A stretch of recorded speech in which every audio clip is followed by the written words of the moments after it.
Hi friends, கடைக்கு தேவையான மொத்த ஜாமான் கொஞ்சம் வாங்கியிருந்தேன். ஒரு 2-3 நாள் நம்ம கடைக்கு ஜாமான் வாங்க கடையெல்லாம் பூட்டினனால ஜாமான் எல்லாம் வாங்க முடியல.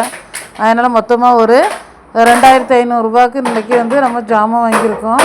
ஷாம்பு எல்லாமே தீர்ந்தனால சிக் ஷாம்பு சன்சில்க் ஷாம்பில் ஒரு 2 சரம் வாங்கியிருக்கேன். ஒரு 2 சரம் ஒரு சரத்தில் 16 பீஸ் வச்சு 32 பீஸ் இருக்கும். அதில் 2 சரம் நமக்கு 28 ரூபா, அதில் ஒரு 4 ரூபா லாபம் கிடைக்கும். அதுபோல் சிக் ஷாம்பில் 2 சரம் வாங்கியிருக்கேன், 28 ரூபா, அதுலேயும் ஒரு 4 ரூபா லாபம் கிடைக்கும். ஒரு சரத்தில் 16 பீஸ் இருக்கும். அப்புறமா க்ளீனிங் ப்ளஸ் ஷாம்பில் ஒரு 4 சரம் வாங்கியிருக்கேன். அது ஒரு சரத்தில் 16 பீஸ் தான், 52 ரூபா. நமக்கு அதில் ஒரு 12 ரூபா லாபம் கிடைக்கும். ஒரு சரத்துக்கு 3 ரூபா வச்சு தருவாங்க. 2 ரூபாக்குள்ளே டவ் ஷாம்பில் ஒரு சரம் வாங்கியிருக்கேன். ஒரு சரத்தில் 15 பீஸ் இருக்கும். நமக்கு 25 ரூபாய்க்கு தந்திருக்காங்க. அதில் நமக்கு ஒரு 5 ரூபா லாபம் கிடைக்கும். கடைக்கு தேவைப்பட்ட Sunsilk, clinic plus, Chik shampoo, Dove, மீராட்சி அக்கா எல்லாமே ஒரு ஷிஃப்ட் இந்த ஷாம்பு ஐட்டங்கள் எல்லாம் நம்ம வாங்கியிருக்கேன். அதுக்கப்புறமா பூஸ்ட் ஒரு சரம் வாங்கியிருக்கு. ஒரு சரம் பூஸ்ட் 69 ரூபாய்க்கு தருவாங்க. நமக்கு 75 ரூபாய்க்கு இருக்கும். ஒரு சரத்தில் நமக்கு 6 ரூபா தான் லாபம் கிடைக்கும், நிறைய லாபம் இருக்காது. அதுபோல் ஹார்லிக்ஸில் ஒரு 2 சரம் வாங்கியிருக்கேன். 2 சரம் 110 ரூபா, 12 பீஸ் இருக்கும். ஒரு சரத்துக்கு ஒரு பீஸ்க்குள்ள 5 ரூபா கிடைக்கும். அப்படி 10 ரூபா கிடச்சிருக்கு. பூஸ்ட்டும் ஹார்லிக்ஸுக்கும் சேர்ந்து நமக்கு ஒரு 16 ரூபா தான் லாபம். அது போக 2 ரூபாக்குள்ள ப்ரூவில் ஒரு 2 சரம் வாங்கியிருக்கேன், 44 ரூபா. அதில் நமக்கு ஒரு 4 ரூபா லாபம் கிடச்சிருக்கு. அதுபோல் ப்ரூலெலாம் ஒரு சரத்துக்கு ஒரு பீஸ் தான் நமக்கு ஃப்ரீ, லாபம் ரொம்ப கம்மி. அதுபோல் நெஸ்கஃபியில் ஒரு 2 சரம் வாங்கியிருக்கேன். 2 சரத்துலேயும் நமக்கு 4 ரூபா லாபம் கிடச்சிருக்கு. ஒரு சரத்துக்கு ஒரு பீஸ் வச்சு 2 சரத்துக்கு 2 பீஸு. ஹாப்பிமா ஃப்ரைட் ரைஸ் வாங்கியிருக்கேன், ஆரஞ்சு கலர் வாங்கியிருக்கேன். அது போக க்ரீன் கலரு. ஒரு பீஸ் நமக்கு எவ்வளோ ரூபாய்க்கு தராங்கன்னா 9 ரூபா 50 பைசாவுக்கு தராங்க. ஒரு சரத்தில் 10 பீஸ் இருக்கும். நம்ம 12 ரூபா வச்சு கொடுக்கணும். அப்படி கொடுக்கும்போது நமக்கு ஒரு சரத்தில் 2 சரம் 25 ரூபா லாபம் கிடைக்கி. 2 சரத்துலேயும் 50 ரூபா நமக்கு லாபம் கிடச்சிருக்கு. ஆரஞ்சுலேயும் பச்சையும் சேர்ந்து எடுத்தது. ஃப்ரைட் ரைஸ் ஹாப்பிமா கம்பெனி நல்லா போகும், இல்லாண்டா மட்டும்தான் ஆச்சி கம்பெனி வாங்குறது. அதுபோல் ஏலக்காய் டீயில் ஒரு 2 சரம் வாங்கியிருக்கேன். ஏலாச்சி டீ நல்லா போகும். ஒரு பீஸ்க்கு 1 ரூபா வச்சு கிடைக்கும். 24 பீஸ் 2 சரத்தில் இருக்கும். ஒன்றுக்கு 1 ரூபா வச்சு 24 ரூபா நமக்கு லாபம் கிடச்சிருக்கு. அப்புறமா காண பாக்கெட்டு ஒரு அட்டை வாங்கியிருக்கேன். இது 50 ரூபா அட்டை. கடையில் நம்ம வாங்குறது வீட்டுக்கிட்ட வரை தான் 100 ரூபா அட்டை வரும். இது 50 ரூபா அட்டையில் 40 ரூபா இருக்கும். அதில் நமக்கு ஒரு 10 ரூபா லாபம் கிடச்சிருக்கு. அதுபோல் மாங்காய் ஊறுகாய் ஒரு 2 அட்டை வாங்கியிருக்கேன்.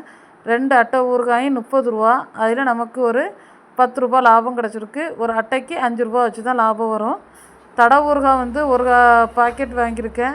ஒரு பாக்கெட்டு நமக்கு 15 ரூபா, 20 ரூபாய்க்கு இருக்கும். அதில் நமக்கு ஒரு 5 ரூபா லாபம் கிடச்சிருக்கு. அப்புறமா பால் ரவை, இது 200 கிராம் பாக்கெட்டு. 200 கிராம் பாக்கெட்டில் 5 பீஸ் வாங்கியிருக்கேன்.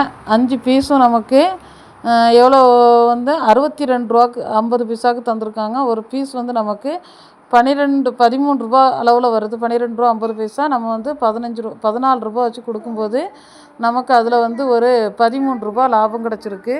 அதுபோல் அரை கிலோ பால் ரவையில் ஒரு 4 பீஸ் எடுத்திருக்கேன். ஒரு பீஸ் 29 ரூபா வச்சு வருது, 116 ரூபா. அதில் நமக்கு லாபம் ஒரு 24 ரூபா லாபம் கிடச்சிருக்கு. அதுபோக விஸ்பர் ஸ்டே ஃப்ரீ, விஸ்பர் 37 ரூபா. விஸ்பர் இந்த தடவை 40 ரூபாய்க்கு மாறிட்டு அடுத்து ஸ்டே ஃப்ரீ 40 ரூபாய்க்கு மாறிடும். இன்றைக்கி 40 ரூபா விஸ்பரு நமக்கு 36 ரூபாய்க்கு தந்திருக்காங்க. அதில் ஒரு 4 ரூபா லாபம் கிடச்சிருக்கு. 180 ரூபா, நமக்கு ஒரு 20 ரூபா கிடச்சிருக்கு. அதுபோல் 37 ரூபா ஸ்டே ஃப்ரீ நமக்கு 34 ரூபா வச்சு தருவாங்க, 170 ரூபா. அதில் ஒரு 15 ரூபா நமக்கு லாபம் கிடச்சிருக்கு.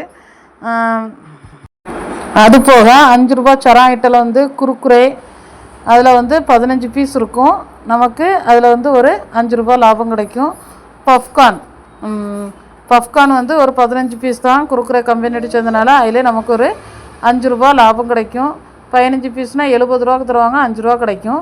லேஸ் எல்லாமே இப்போ 12 பீஸாக மாற்றியாச்சு. லேஸ் பாக்கெட்டுமே நம்ம மாற்றியாச்சு கலரு. இன்றைக்கி வந்து லேஸில் வந்து 4 சரம் வாங்கியிருக்கேன். ப்ளூ, ஆரஞ்சு, க்ரீன், ரெட் அப்படி 4 சரம் வாங்கியிருந்தேன். அதுக்கப்புறமா வந்து நம்ம 10 ரூபாக்குள்ள பிரிட்டானியா கம்பெனி ரஸ்கில் வந்து ஒரு 10 பீஸ் வாங்கிருங்க. 92 ரூபா. அதில் நமக்கு ஒரு 8 ரூபா லாபம் கிடச்சிருக்கு. 50-50ல் வந்து ஒரு 5 பீஸ் வாங்கியிருந்தேன். நான் 45 ரூபா. அதில் நமக்கு ஒரு 5 ரூபா லாபம் கிடச்சிருக்கு. 10 ரூபா மேரி பிஸ்கெட்டில் வந்து ஒரு 10 பீஸ் வாங்கியிருக்கேன். 90 ரூபா. அதில் நமக்கு ஒரு பீஸுக்கு 1 ரூபா வச்சு 10 ரூபா லாபம் கிடச்சிருக்கு. அதுபோல் வந்து மேகி இப்பியில் வந்து ஒரு 6 பீஸ் வாங்கியிருக்கேன். 15 ரூபா இப்பியில். ஒரு இப்பி வந்து 14 ரூபாய்க்கு தருவாங்க. ஒரு பீஸுக்கு 1 ரூபா வச்சு 6 பீஸுக்கு 6 ரூபா கிடச்சிருக்கு. அதுபோல் வந்து மேகியில் வந்து 15 ரூபா பீஸில் வந்து ஒரு 10 பீஸ் வாங்கியிருந்தேன். 10 பீஸ் வந்து 140 ரூபா. ஒரு பீஸ் வந்து 14 ரூபா வச்சு நமக்கு 10 பீஸுக்கும் 10 ரூபா நமக்கு லாபம் கிடச்சிருக்கு. அதுக்கப்புறமா வந்து சேமியா 10 ரூபாக்குள்ளே சேமியாவில் ஒரு 12 பீஸ் வாங்கியிருக்கேன். ஒரு பீஸ் வந்து நமக்கு 10 ரூபா 50 பைசாவுக்கு தருவாங்க. நமக்கு ஒரு பீஸில் வந்து 1 ரூபா 50 பைசா கிடைக்கும். 12 பீஸுக்கும் வந்து நமக்கு வந்து 18 ரூபா லாபம் கிடச்சிருக்கு. 12 பாக்கெட்டு சேமியாவுக்கு நமக்கு. அப்புறமா வந்து கச்சா மேங்கோ பாக்கெட்டில் வந்து ஒரு பாக்கெட் வாங்கியிருக்கேன். 50 பைசாக்குள்ளே வந்து மிட்டாயி 55 ரூபா. அதில் நமக்கு 80 ரூபாய்க்கு இருக்கும். ஒரு 25 ரூபா லாபம் கிடச்சிருக்கு. பால்கோவா ஒரு செட்டு வாங்கியிருந்தேன். ஒரு செட் பால்கோவா வந்து 45 ரூபா. நமக்கு அதில் ஒரு 15 ரூபா லாபம் கிடச்சிருக்கு. மொத்தமாக இன்றைக்கி 2482 ரூபாய்க்கு மொத்த மளிகை ஜாமான் வாங்கியிருக்கேன். அதில் நமக்கு கிடச்ச லாபம் 360 ரூபா 50 பைசா லாபம் கிடச்சிருக்கு. ஃப்ரெண்ட்ஸ், வீடியோ பிடிச்சிருந்தா லைக் பண்ணுங்கள், ஷேர் பண்ணுங்கள், கமெண்ட் பண்ணுங்கள், நம்ம சேனலை சப்ஸ்கிரைப் பண்ணுங்கள்.